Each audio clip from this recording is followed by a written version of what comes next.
Hello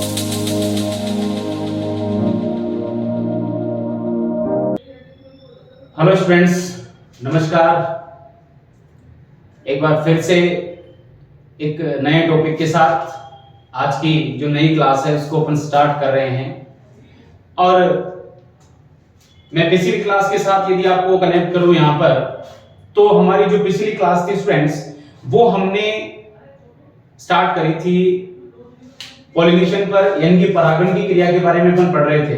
ठीक है, तो उस परागण की क्रिया के अंदर हमने परागण, स्वयं परागण और पर परागण के बारे में डेफिनेशन देखी थी, और उसके बाद हमने स्वयं परागण के बारे में हमने स्टडी कर ली थी। ठीक है, अब यदि उसके बाद यदि अपन देखते हैं, ठीक है, तो आपका अगला जो टॉपिक आता है वो आता है पर परागण। ठीक है, अब पर परागण के अंदर अपन यहाँ पर पढ़ने वाले हैं कि जिसको कि क्रॉस पॉलिनेशन भी कहते हैं। देखिए, मैंने आपको उस दिन बताया था स्टूडेंट्स कि अगर मान लीजिए कि कोई भी एक पादप है और उसके अगर उसी पुष्प पर या उसी पौधे के दूसरे पुष्प पर होता है तो उसको अपन ने स्वयं परागण कहा था। लेकिन यहां पर अपन आज पढ़ने वाले हैं पर परागण।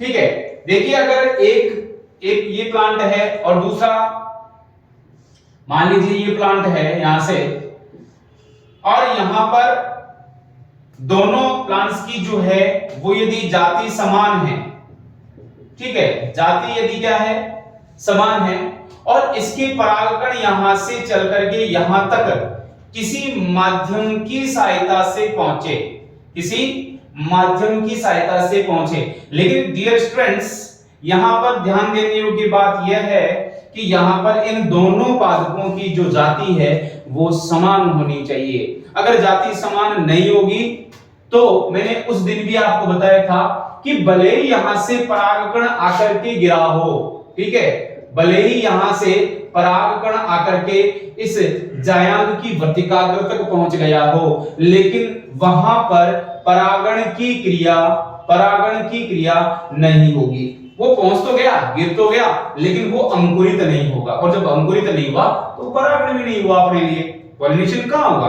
ठीक है, ठीक है, ऐसे तो बहुत सारे, एक जो पुष्प जो होता है उसकी वर्तिकाग्र पर अनेक पुष्पों के या अनेक जो भी अनेक अलग अलग जो पादप हैं उनके परागकण आकर के वहां पर गिरते हैं, लेकिन क्या सबके सब थोड़ी अंकुरित होंगे? नहीं, केवल जिनकी जाति समान होगी केवल वे ही अंकुरित होंगे। तो यहां पर अपन इसकी डेफिनेशन क्या बनाएंगे कि जब एक पादप के पुष्प के परागकोश से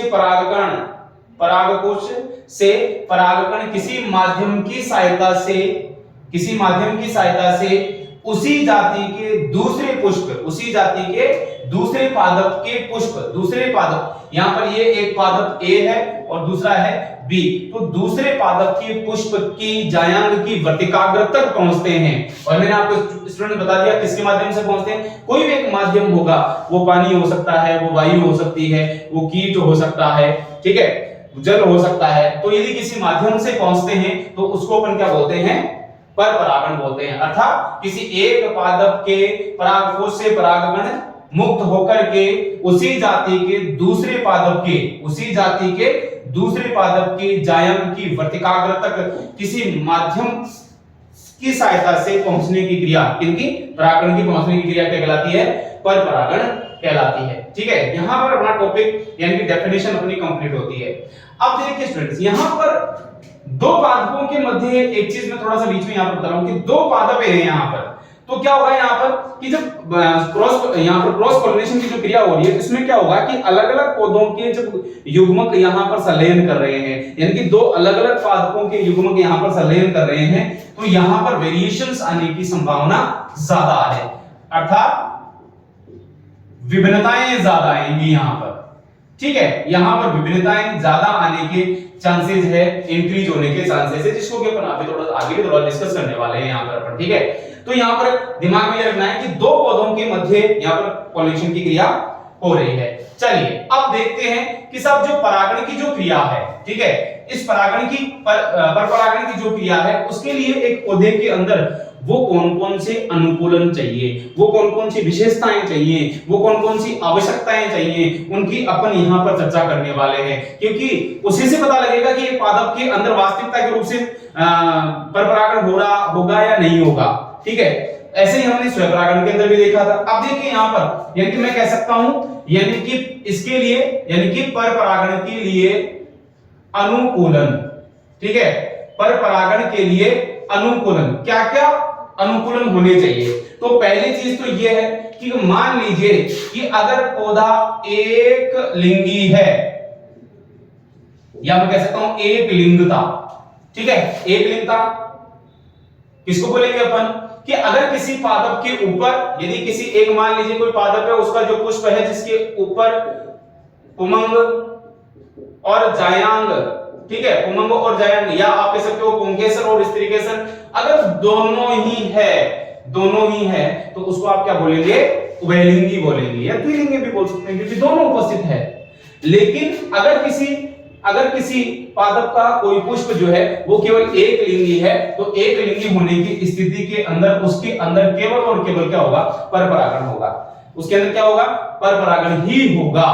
ठीक है, तो यहां पर एक लिंगता, यानी कि जिन ऐसे पादप या जिनके की जो पुष्प होते हैं वो एक लिंगी होते हैं, तो उनके अंदर क्या होता है स्टूडेंट्स, क्या होता है कि स्वयं परागण की क्रिया ही होती है। अब दूसरा आता है भिन्न काल पक्वता। भिन्न काल का मतलब क्या होता है, अलग अलग समय। पक्वता का मतलब परिपक्वन, यानी कि अगर पुमंग और जायांग दोनों, माना के पादप उभयलिंगी है, माना के पादप कैसा है, उभयलिंगी है, लेकिन अगर इन दोनों में ही अगर परिपक्वन का समय समान नहीं है परिपक्वन का समय समान नहीं है, तो उस कंडीशन के अंदर भी परपरागण ही होगा स्टूडेंट्स। ठीक है, क्यों, क्योंकि अगर मान लीजिए परागकण पहले पक गए तो खराब हो जाएंगे, जायांग पहले पक गया तो वो भी खराब हो जाएगा, परागकण पके नहीं। माना कि पुष्प उभयलिंगी है, पुष्प क्या है, उभयलिंगी है, लेकिन अगर दोनों का समान समय पर परिपक्व नहीं हुआ तो वो किस काम के, सीधी बात यहां पर। ठीक है, तो वो दोनों ही किसी काम के नहीं है। तो अब इस कंडीशन के अंदर क्या होता है कि इसको दो भाग में डिवाइड कर सकते हैं। एक को अपन क्या कह सकते हैं,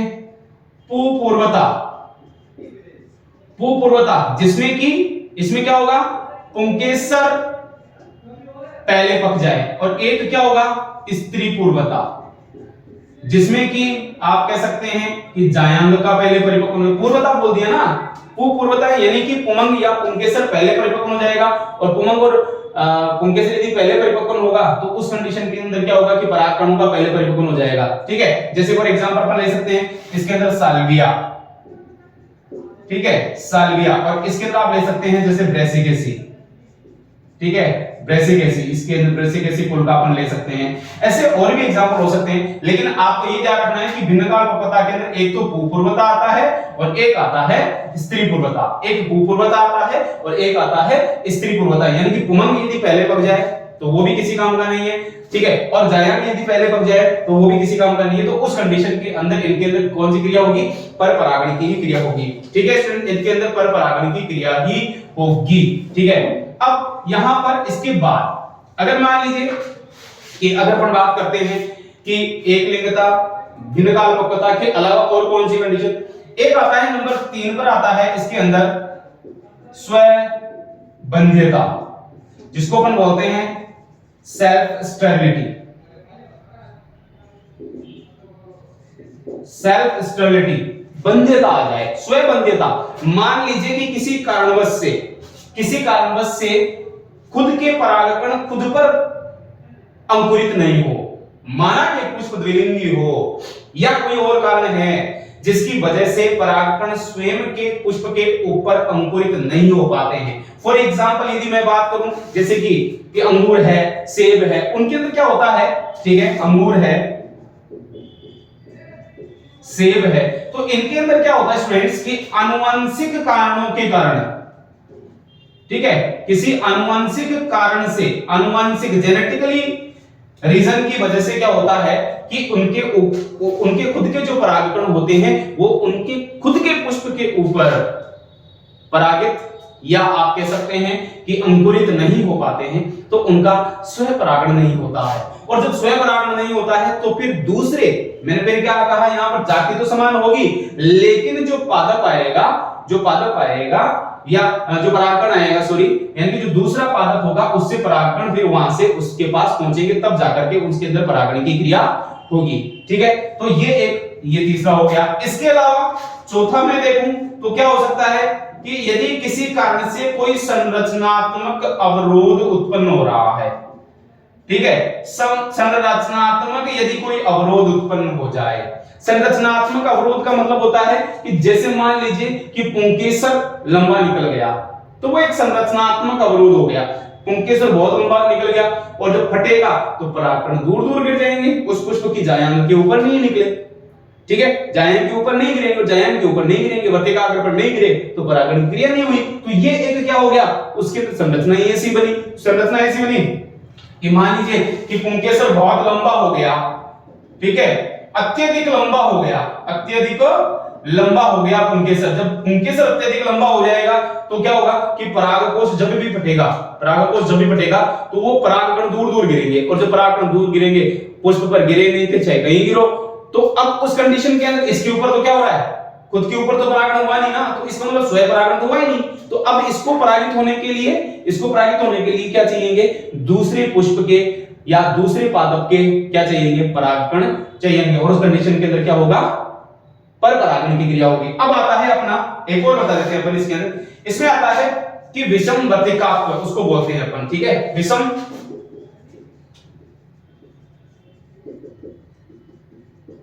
वर्तिकात्व, यानी कि यहां पर जो वर्तिका होती है उससे संबंधित है, विषम स्थिति हो जाए। ठीक है, यहां पर क्या है कि इसके आधार पर, यानी कि इसके आधार पर, विषम वर्तिकात्व के आधार पर अपन मान रहे हैं कि जो पुष्प है उसको भी दो नाम दिए गए हैं। पहला दिया गया है पिन आइड पुष्प, ठीक है, पहला दिया गया है पिन आइड पुष्प, जिसके अंदर क्या होगा कि वर्तिका लंबी होगी। वर्तिका तो इसके अंदर क्या होती है, वर्तिका तो क्या होती है, लंबी होती है, और पुंकेसर रह जाता है छोटा। ठीक है, और इसको आप कह सकते हैं पुंकेसर छोटा। ठीक है, तो इसको आप बोलते हैं पिन आइड पुष्प। अगर किसी पुष्प के ऊपर वर्तिका बहुत ज्यादा लंबी हो गई, वर्तिका बहुत निकल रही है, ठीक है भाई, मान लीजिए कि ये लीजिए, वर्तिका तो बहुत लंबी हो गई, ठीक है, ये इस तरीके से, और यहां पर क्या होगा, ये लोग पुंकेसर छोटे छोटे से रहेंगे, तो इनमें परिपक्व होगा तो परागकण तो यहीं गिर जाएंगे भाई, ये परागकोश है तो ये परिपक्व तो परागकण तो यहीं गिर गए ना नीचे की, और वर्तिका बहुत लंबी रहेगी, तो वर्तिका लंबी हो जाए, पुंकेसर क्या हो जाए, छोटे हो जाए, तो उस कंडीशन के अंदर उसको अपन क्या बोलेंगे, पिन आइड। दूसरा आता है थ्रमाइड। थ्रमाइड के अंदर इसका उल्टा हो जाता है, इसमें क्या होगा, वर्तिका तो क्या हो जाएगी, छोटी, और पुंकेसर बहुत लंबे हो जाएंगे। ठीक है, यहां पे क्या हो जाएगा, वर्तिका तो क्या हो जाएगी, छोटी, और पुंकेसर हो जाएंगे लंबे, तो इसको क्या बोला जाएगा, थ्रमाइड पुष्प। ठीक है, थ्रमाइड फ्लावर जिसको हम बोलते हैं, इसको बोलते हैं पिनाइड, और इसको बोलते हैं अपन थ्रमाइड। तो जब वर्तिका छोटी हो जाएगी तो उस कंडीशन के अंदर क्या होगा कि वर्तिका तो छोटी रहेगी, और वर्तिका यदि छोटी रहेगी तो उस कंडीशन में अपन क्या करेंगे कि वो परागकण उसके ऊपर गिरेंगे नहीं, और परागकण उसके ऊपर गिरेंगे नहीं तो फिर परागण की क्रिया इसके अंदर नहीं होगी, परागण की क्रिया इसके अंदर नहीं होगी। ठीक है, अच्छा, ये जो अपन ने संरचनात्मक अवरोध देखा है, यहां पर देखना, ठीक है, यहां पर इंपॉर्टेंट बता रहा हूं, ये जो हमने जो संरचनात्मक अवरोध देखा है कि किसी संरचनात्मक अवरोध के कारण, इसको स्टूडेंट्स एक और टर्मिनोलॉजी कहा जाता है कि इसको हरकोगेमी भी कहते हैं, हरकोगेमी भी कहते हैं। ठीक है, कंफ्यूज मत होना कि अगर क्वेश्चन आ जाए ना कि हरकोगेमी क्या है, हरकोगेमी क्या है, तो आप क्या लिखेंगे कि किसी पुष्प के अंदर यदि संरचनात्मक अवरोध के कारण स्वयं परागण की क्रिया नहीं हो, किसी पुष्प के अंदर संरचनात्मक अवरोध की कारण या संरचनात्मक अवरोध की वजह से स्वयं परागण की क्रिया नहीं हो, तो उसको क्या कहा जाता है, हरकोगेमी, जिसमें जैसे मैंने बताया कि पुंकेसर बहुत ज्यादा लंबा हो जाए। तो यहां पर हमने देखा कि स्वयं परागण सॉरी पर परागण के लिए कौन कौन से अनुकूलन अपने को चाहिए। ये हमारा यहां तक इसका अनुकूलन का टॉपिक, यहां पे अनुकूलन अपना कंप्लीट होता है कि पर परागण के लिए कौन कौन से अनुकूलन चाहिए। अब अपन बात करने वाले हैं कि हमने भी बीच में बात करी थी, जब परिभाषा अपन दे रहे थे स्टूडेंट्स, तो हमने बात करी थी कि सब जो पर परागण की क्रिया होती है, ठीक है, इस पर परागण की क्रिया के लिए एक पर्टिकुलर माध्यम की आवश्यकता चाहिए साहब। अगर माध्यम होगा, वे कोई ना कोई माध्यम होगा, तब तो पर परागण की क्रिया होगी, नहीं तो पर परागण की क्रिया नहीं होगी। अब देखिए इसके अंदर कौन कौन सा, यानी कि सामान्य रूप से पर परागण की क्रिया अनेक माध्यम से होता है, ठीक है।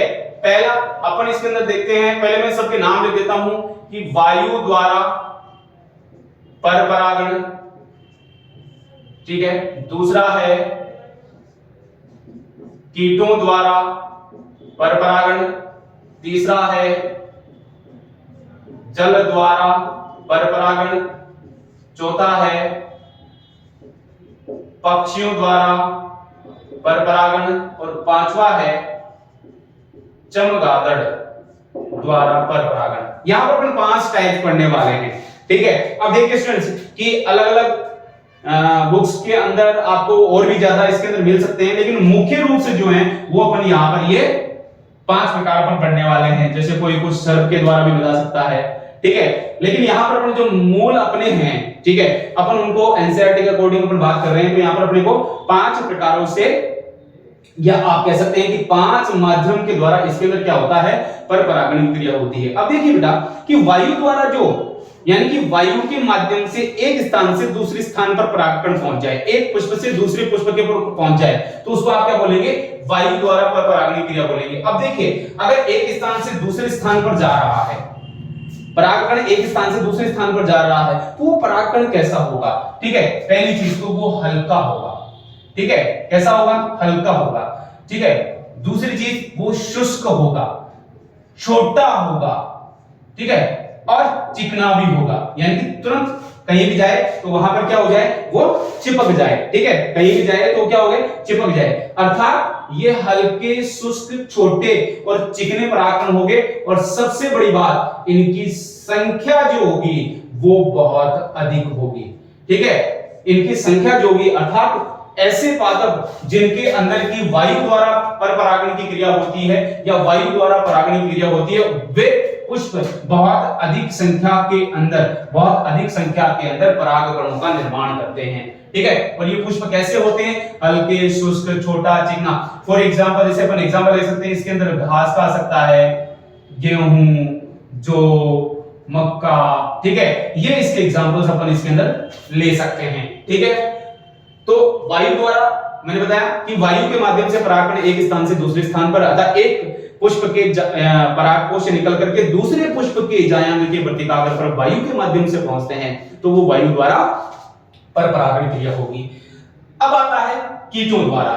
देखिए कीटों द्वारा का मतलब होता है कि आप जानते हैं कि जो इंसेक्टा वर्ग है वो सबसे बड़ा वर्ग है, ठीक है, इंसेक्टा वर्ग सबसे बड़ा वर्ग, यानी कि कीट वर्ग जो है वो सबसे बड़ा है। और आपको ताज्जुब होगा कि बहुत ज्यादा आप देखते हैं कि पौधों के परागण की क्रिया के अंदर कीटों का जो रोल है वो बहुत अधिक है, ठीक है। इसके अंदर बहुत सारे जो कीट पतंगे हैं, ठीक है, इसके अंदर बहुत सारे, यानी कि इसके अंदर तितली, ठीक है, और मधुमक्खी, ठीक है, इनका रोल बहुत ज्यादा है, ठीक है, यानी कि सुंदर फूलों की तरफ ये क्या होते हैं, आकर्षित होते हैं, ठीक है। और इनके जो पुष्प होते हैं वे रंगीन, चमकदार और मकरंद युक्त, यानी कि मकरंद के कारण ही, जो मकरंद की खुशबू या मकरंद को प्राप्त करने के लिए, ठीक है, वो क्या करते हैं, हमने पॉलन कीट बताया था आपको याद हो तो, ठीक है। तो वो क्या होते हैं कि रंगीन चमकदार पुष्प होने के कारण उनकी तरफ कीट क्या होते हैं, अट्रैक्ट होते हैं। और आपको एक मैं बता दूं कि ये मान लीजिए कि एक लमसम यदि एक आइडिया निकाला जाए, एक मोटा यदि एक आइडिया निकाला जाए, तो ये मान लीजिए कि 80% जो है वो मधुमक्खियां करती हैं पर परागण की क्रिया के अंदर। पर परागण के अंदर जो कीटों द्वारा, कीट पतंगों द्वारा जो भंवरा है, भ्रमर है, ठीक है, तो इनके अंदर 80% जो है वो मधुमक्खियों के द्वारा, कीटों द्वारा जो पर परागण क्रिया हो रही है उसके अंदर 80% जो है वो मधुमक्खी के द्वारा पर परागण की क्रिया होती है। अब देखिए अगला आता है अपना जल द्वारा।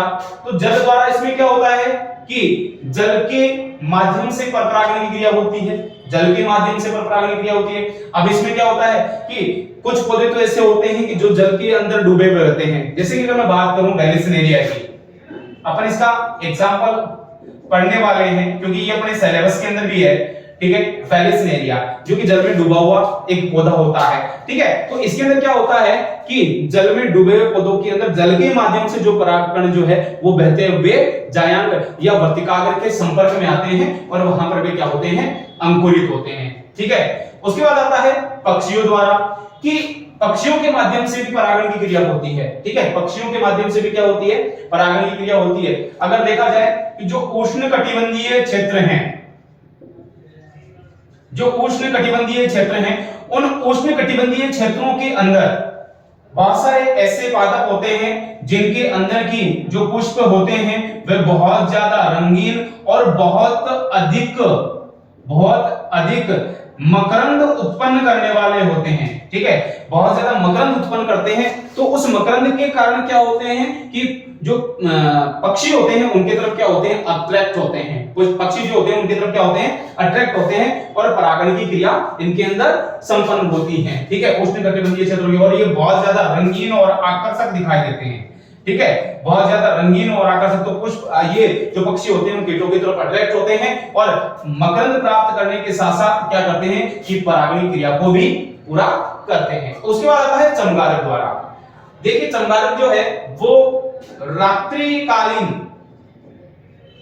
ठीक है, रात्रि काल के अंदर यानी कि रात को विचरण करने वाला जीव है। तो ऐसे पुष्प या ऐसे पादप जिनकी की पुष्प रात में खुलते हैं या रात में खिलते हैं, ठीक है, जिनमें की रात में जो ओपन होते हैं, उन पादपों के अंदर परागण की क्रिया में, उन पादपों के अंदर परागण की क्रिया के अंदर चमगादड़ का भी रोल है। जैसे कि अपन बात करें कदम्ब व कचनार, ठीक है, ये ऐसे एग्जांपल्स हैं जिनके अंदर की परागण की क्रिया जो है, कदम्ब और कचनार की जो परागण, कदम्ब और कचनार की अगर बात करें जो कि रात को खुलते हैं, तो इनके अंदर जो परागण की जो क्रिया होती है, ठीक है, इनके अंदर जो परागण की क्रिया होती है वो रात्रिकालीन, ठीक है, रात्रिकालीन होती है क्योंकि रात को क्या होते हैं, चमगादड़ जो होते हैं वो विचरण करते हैं और परागण की क्रिया को पूरा करते हैं। इसके अलावा कुछ जगह मैंने बताया अभी कि पशुओं के द्वारा भी होता है, ठीक है, कि उनके शरीर पे लग करके, अब देखिए वो उसको अपन यहाँ पर काउंट नहीं कर रहे हैं कि साहब पशु पक्षियों के द्वारा, पशुओं के द्वारा भी होता है क्योंकि उनके जब वो घास चर रहे होते हैं तो उनके शरीर के ऊपर कहीं लग जाते हैं और फिर दूसरी जगह निकल जाते हैं तो वहां झड़ जाते हैं या गिर जाते हैं, तो इस माध्यम से उनका भी हो सकता है। तो ये हमने माध्यम पढ़ लिया, यानी कि हमने बताया था कि परागण की जो क्रिया होती है वो किसी एक माध्यम के द्वारा होती है। तो ये वो माध्यम है जिनके द्वारा की परागण क्रिया संपन्न होती है। अब पर परागण की क्रिया होने के बाद जिस प्रकार से हमने स्वयं परागण के एडवांटेज अर्थात लाभ और डिसएडवांटेज यानी कि हानियां हमने देखी थी, उसी प्रकार से अपन यहां पर बात करने वाले हैं कि क्या पर परागण के भी कोई लाभ है और क्या पर परागण से भी हमको कोई हानियां हैं। तो मैं पहले यहां पर बात करने वाला हूं एडवांटेज की यानी कि लाभ की, ठीक है, कि अपने को कौन कौन से लाभ है। देखिए पहली चीज तो कि दो अलग अलग पादपों के मध्य जब दो अलग अलग यानी कि मैंने आपको बताया शुरू में ए और बी दो पादप जब आप अलग अलग लेंगे तो उनमें क्या होगा कि दो अलग अलग पादपों के युग्मकों के बीच में जब संलयन होता है तो वेरिएशन आते हैं स्टूडेंट्स, यानी कि इसके अंदर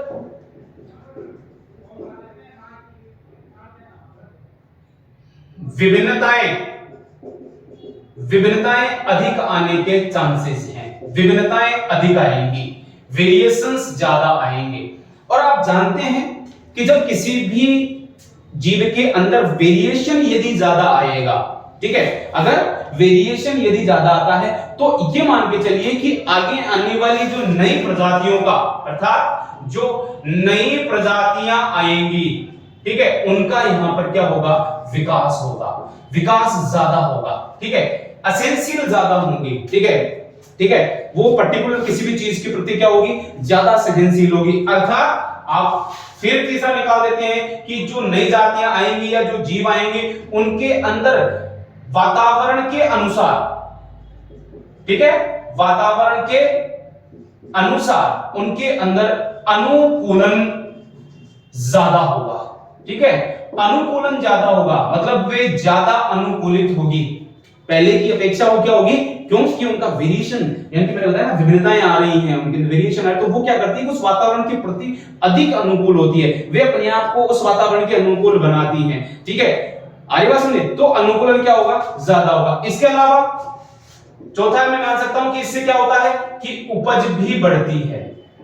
ठीक है, उपज भी बढ़ती है, इंक्रीज होती है, उपज भी क्या होती है, इंक्रीज होती है। अगर वेरिएशन आएगा तो क्या होता है, कुछ अच्छे गुणों का समावेश होता है, और अच्छे गुणों का यदि समावेश होगा तो उसमें क्या होगा कि उपज भी ज्यादा बनती है। इसके अलावा इसके अंदर क्या होता है कि स्वतः ही इसके द्वारा कि कुछ जो हानिकारक जो लक्षण होते हैं, ठीक है, हानिकारक जो लक्षण होते हैं, वे हानिकारक लक्षण क्या हो जाते हैं, बाहर हो जाते हैं। स्वतः ही क्या हो जाते हैं, हानिकारक लक्षण क्या हो जाते हैं, बाहर हो जाते हैं, अर्थात हानिकारक लक्षण प्रकट ही नहीं होते हैं। तो ये परपरागण का भी एक क्या है, इसका अपने को एडवांटेज है। दूसरी बात, विभिन्नताएं आ रही है, नई प्रजातियों का विकास हो रहा है, अनुकूलित ज्यादा है, उपज बढ़ रही है। इसका मतलब है कि उन पौधों की जो रोग प्रतिरोधक जो क्षमता है वो क्या है, वो इंक्रीज हो गई है, अर्थात वो भी बढ़ रही है। यानी कि अब जो नए पादप आ रहे हैं या परपरागण के द्वारा जो नए पादप बनेंगे, ठीक है, उनकी क्या होगी कि रोग प्रतिरोधक क्षमता ज्यादा होगी, रोग प्रतिरोधक क्षमता क्या होगी, ज्यादा होगी। ठीक है, और इसके अलावा आप ये भी कह सकते हैं कि साहब जो परपरागण के द्वारा जो नई संतति बनेगी, ठीक है, वो क्या होती है कि जो पूरे अपने लाइफ साइकिल के दौरान ये जो जीवन का जो संघर्ष होता है या अपने आप को अनुकूलित रहने के लिए जो संघर्ष करती हैं, उसमें ज्यादा सफल होती हैं। ठीक है, एक एडवांटेज अपन ये भी लिख सकते हैं। तो ये एडवांटेज है किसके, परपरागण के एडवांटेज है कि इस प्रकार से परपरागण जो है वो लाभकारी होता है। लेकिन स्टूडेंट्स, जिस तरीके से स्वपरागण की कुछ हानियां थी, स्वपरागण की कुछ हानियां थी, उसी प्रकार से परपरागण की भी हानियां है। परपरागण भी क्या है, परपरागण की भी कुछ हानियां है, आप ये दे सकते हैं। तो पहला इसके अंदर क्या डिसएडवांटेज है, पहला ये क्या है कि इसके अंदर क्या है, मैंने आपको बताया कि पर्टिकुलर इसका जो डेफिनेशन है उसी में से निकालते हैं कि इसके अंदर किसी न किसी एक माध्यम की आवश्यकता होती है। ठीक है, माध्यम की आवश्यकता होगी। अगर वो माध्यम नहीं होगा, अगर वो माध्यम नहीं होगा तो परपरागण क्रिया नहीं होगी और वो परागण खराब। अगर परपरागण की क्रिया के लिए कोई माध्यम उपलब्ध नहीं है, ठीक है, मान लीजिए कि जैसे कि चमगादड़ द्वारा होना है और मान लीजिए वो भी वहां पर उसकी अवेलेबिलिटी नहीं है, वो नहीं है, वो जीव नहीं है, या अन्य कोई जैसे मान लीजिए हवा के द्वारा नहीं हुआ या पानी के द्वारा नहीं हुआ, तो उस पादप के जो परागकण वो तो क्या हो जाएंगे, नष्ट हो जाएंगे। ठीक है, दूसरी बात कि इसके अंदर परागकण अधिक खर्च होते हैं, परागकण जो होते हैं वो अधिक खर्च होते हैं, क्योंकि कई तो बेकार ही हो जाते हैं। पानी के द्वारा जा रहे हैं, जरूरी नहीं कि वो सारे के सारे क्या हो, परागण की क्रिया के अंदर शामिल हो। ठीक है, कीट के द्वारा चिपक के जा रहे हैं तो कुछ कहीं और भी तो गिर सकते हैं, जरूरी कि उसी जाति के पुष्प के ऊपर गिरे। तो इसमें क्या होते हैं कि परागकण अधिक खर्च होते हैं, या आप ये भी लिख सकते हैं साहब खराब हो जाते हैं। बहुत सारे परागकण तो खराब ही हो जाते हैं, उनका यूटिलाइजेशन नहीं हुआ, कोई उपयोग ही नहीं हुआ, कहीं पक्षी कहीं बैठा तो वहीं गिर गए, तो उनका तो कोई यूज ही नहीं हुआ, यूटिलाइजेशन ही नहीं हुआ, उनका उपयोग ही नहीं हुआ। तो परागकण क्या होते हैं, खराब हो जाते हैं। कई बार क्या होता है कि लगातार रूप से ऐसा होने से क्या होता है कि धीरे धीरे, ठीक है, धीरे धीरे कुछ अच्छे जो लक्षण होते हैं, अच्छे लक्षण भी क्या हो जाते हैं, नष्ट हो जाते हैं। ठीक है, अच्छे लक्षण क्या हो जाते हैं, नष्ट हो जाते हैं, उनका उपयोग ही नहीं है। ठीक है, हमको पता ही नहीं पड़ता कि कौन सी जाति के कुछ अच्छे लक्षण हैं वो क्या हो गए, नष्ट हो गए। ठीक है, और कुछ अच्छे लक्षण तो नष्ट हो जाते हैं और कई बार न चाहते हुए भी, क्योंकि दो अलग अलग पादपों के युग्मकों का संलयन हुआ ना, तो न चाहते हुए भी क्या होते हैं, कुछ अवांछित लक्षण भी आ जाते हैं।